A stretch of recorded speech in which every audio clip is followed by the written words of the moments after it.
Well, I was having a little discussion, debate, argument about whether or not geology supports the Bible or supports evolution. Buried forests. This is at K31.htm, or you look it up in the index, buried forests. Another important type of sedimentary phenomenon that seems at first to require much longer periods of time than the Bible would allow is found in cyclically repeated deposits, each cycle of which seems to require a certain more or less measurable time in which to be formed. Lots of time. An often quoted example is a so-called succession of buried forests on Amethyst Mountain in the northwestern part of Yellowstone National Park. J.L. Kulp discusses these as follows.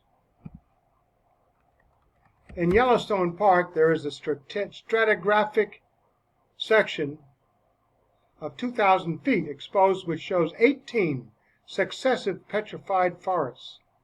Each forest grew to maturity before it was wiped out with a lava flow. The lava had to be weathered into soil before the next forest could even start. Further, this is only a small section of stratigraphic column in this area. It would be most difficult for flood geology to account for these facts. That's what J.L. Kulp says. He goes on to say, however, what is represented in the oft-quoted reference above is simply not the case. Many of these trees are prostrated and in various positions. This is out of the Journal of the American Scientific Affiliation. Those that are upright apparently remained in that position due to the weight of their root system and attached soil as they were rafted into their final burial place. The so-called petrified forests are in reality only stumps. So the so-called petrified forests are in reality only stumps. There are no limbs or fossil foliage, as one would expect if the complete trees had suddenly been inundated or flooded by a shower of volcanic fragments and ash. Neither are the root systems complete. Only occasional trees remain upright and show some parts of the root system still attached. The stumps give every appearance of having been in some manner sheared off by some overwhelming force, possible tsunami-driven debris, then uprooted and transported and sorted out from other materials, and then suddenly buried beneath a volcanic shower. Does this sound like uniformitarianism, or does this sound like a catastrophic event or series of events? Then came another wave of sediment and stumps, one after the other. Several layers of sediment, however, appear to be without any stumps. Worldwide flood, you think? Possibly resulting from the tsunami generated for the preceding eruption, then another volcanic shower, and so on. The whole formation, as does the volcanic terrain all over the Yellowstone region and the Pacific Northwest, literally proclaims catastrophic deposition. Sudden, not a lot of time. Dr. Don R. Patton, in his articles, I transcribed a lot of his articles from audio tapes. The quotation referring to the tree standing upright in the sediment, here is one of the illustrations that accompanied an article in Scientific American several years ago. The tree was 43 feet high, with hundreds of layers surrounding it, just as well preserved at the top as at the bottom. Layers of sediment. Now, can you look at that and imagine 2,700 years a foot of sediment? And in another illustration, in a similar article, we see 50 trees described. Now, this was from France. Now, what would possibly explain this kind of phenomena? Evolution? Sedimentation? Over millions of years? Don't think so. You see trees buried standing upright with huge amounts of sediment.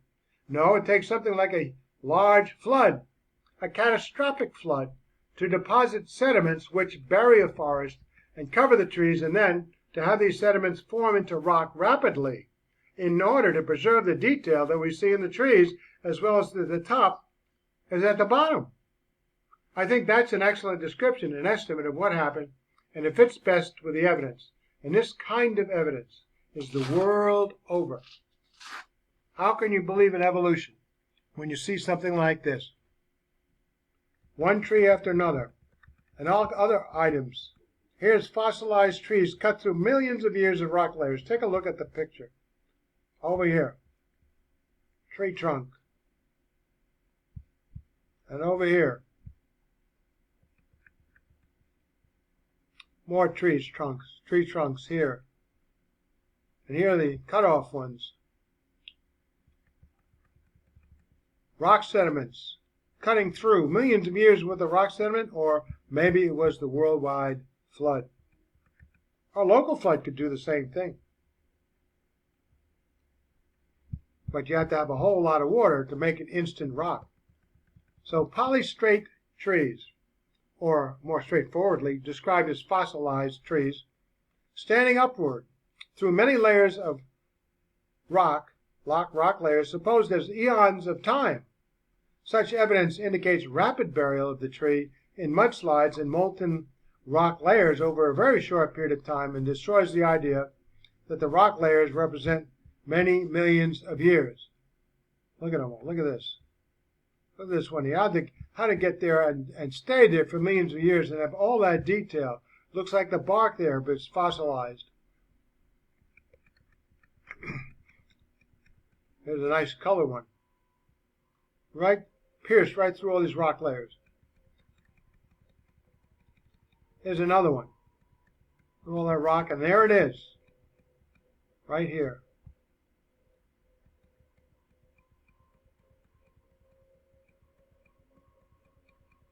Struck right through the rock.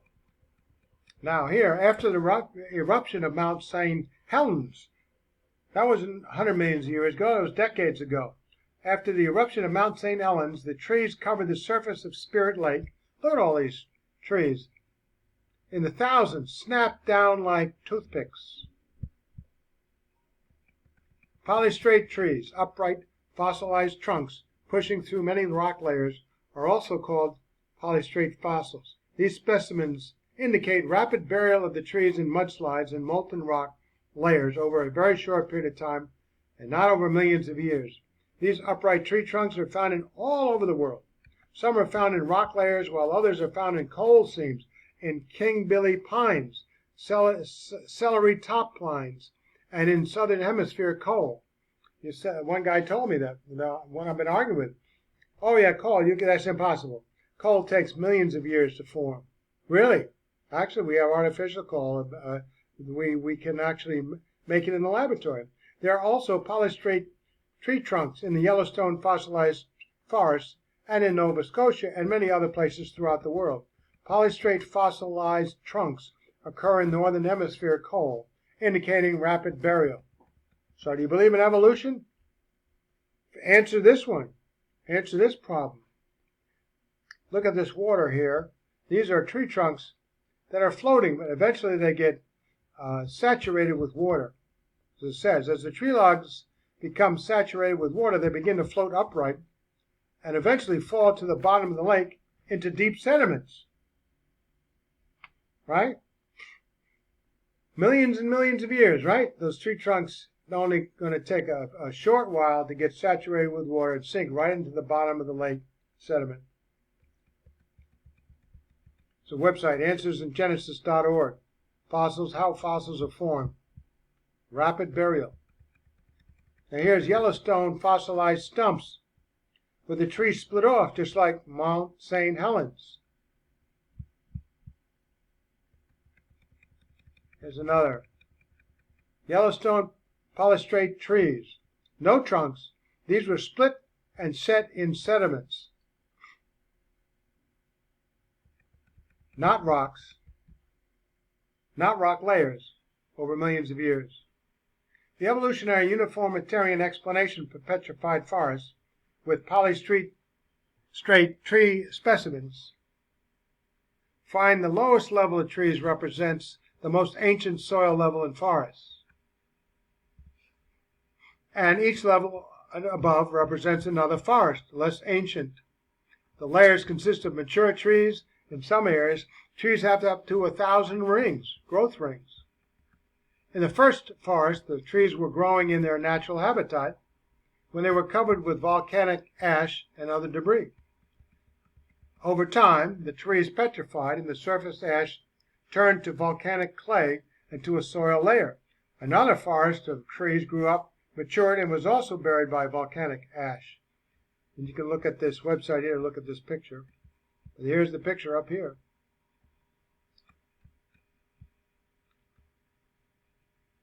And down here, stump at Mount St. Helens. Now, how old is Mount St. Helens? Millions of years? I don't think so. Well, here's what it looks like. Evidence from the Mount St. Helens eruption clearly indicates that all layers, thought to be ancient, hundreds of millions of years, could form over perhaps a decade or two as water saturates the logs and the logs pierces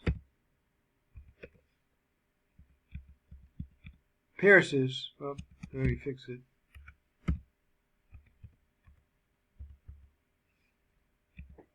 Them into the soft soils because they saturate upright like this. See how this goes?